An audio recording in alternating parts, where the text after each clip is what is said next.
मैंने नवंबर 2021 में कपड़े के कारोबार में 3 लाख रुपए एक साल के लिए इन्वेस्ट किए थे।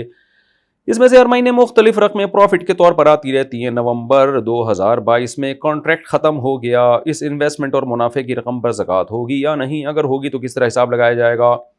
देखें, आपने कपड़े के कारोबार में 3 लाख रुपए इन्वेस्ट किए, तो जब भी ज़कात की तारीख आएगी, जो यकम रमज़ान आमतौर पर लोग निकालते हैं, या जो भी आपकी तारीख होगी, तो आपने उस तारीख को, इस्लामी तारीख, उस इस्लामी तारीख को आपने देखना है कि अब इस कपड़े की मार्केट वैल्यू कितनी है। यानी आप इसको बाजार में फ़रोख्त करेंगी तो फिलहाल किस कीमत पे बिकेगा वो, तो वो कीमत, और उसके अलावा जो आपके पास कैश अमाउंट जितना भी बचा हुआ है, वो अमाउंट, चाहे वो इस कपड़े की मद में आया हो या कहीं से भी आया हो, वो टोटल अमाउंट, और जो सोना और चांदी भी आपके पास पड़ा हुआ है या इसके अलावा भी कोई बेचने के लिए सामान रखा हुआ है, इन सब चीज़ों को आपने वैल्यू लगा के देखना है कि आपके ऊपर लोन कितना है, वो लोन माइनस करना है, जो बचेगा उसका 2.5% आपने ज़कात में देना है। हर साल इसी तरह से करना है।